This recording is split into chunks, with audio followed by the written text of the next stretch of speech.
Hi, welcome to episode 3 of Spaces. My name is Prem and today I want to show you something. Yes, that's right. This is an Easter egg. And sometimes it's a real egg that's decorated, and sometimes it's an egg that is made out of chocolate, like this one. And it's a hidden toy inside. And with the Easter egg, you have the Easter Bunny. And in some places in the world, you have huge walking Easter Bunny mascots. Now, what does all this have to do with Easter? I think obviously the egg and the bunny point us towards some symbolism that comes from an earlier tradition. And I think they also try to point us towards something deeper. Now, most people often think that Christmas is the most important day for Christians. But the biggest day in the Christian calendar is Easter. That's right. It is the day that Jesus Christ rose from the dead. It is the day that death as we know it was conquered. Death no longer held any power over life. The question is this true? Is this true for me and for you?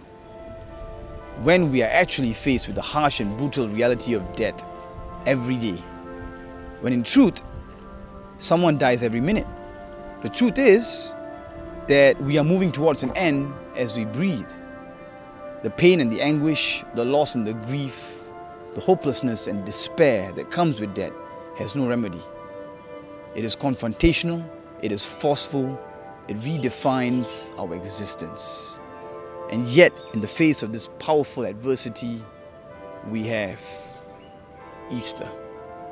So what does Easter really mean? I think it can be summed up in one word: love.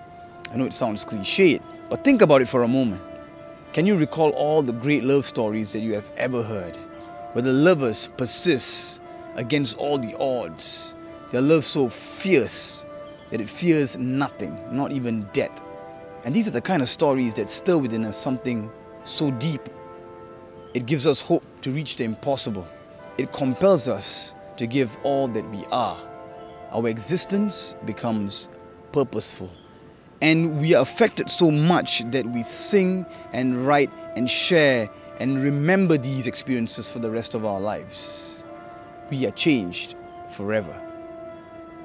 Because that's what love does. Love matters. In fact, it is the only thing that matters, and therefore it takes its foremost place in our hearts. And once we find it, we'll never be the same. What is worthy of love then? Very often we look to the extraordinary to find it. But in truth, it is all around us, in the most ordinary things. When someone gives up their own time and space for another.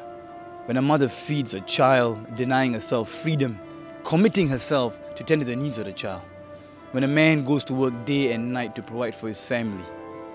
When people give up what's of value to them to meet the needs of others. It happens every day. It is the essence of life. Love.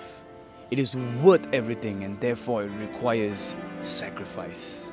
A kind of giving that comes from our own freedom of choice. It doesn't ask you for anything, but it demands everything that you are. A lot of people have this idea of a God who is somewhere else outside of this universe, who's unaffected by his creation. And he's always pressing all these buttons to make things happen. And the idea is that if they can have access to this God by some favor, then they can get what they want.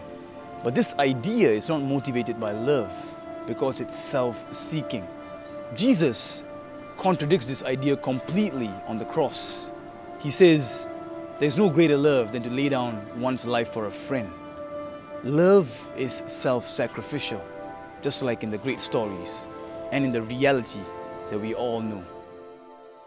God is love. God is not simply out there, but is here, living, moving, growing in creation, laughing in the joys and crying in the pains. When we look at the cross, we see love bearing it all. I think Easter means that in the end, love wins. My name is Prem. Till the next time.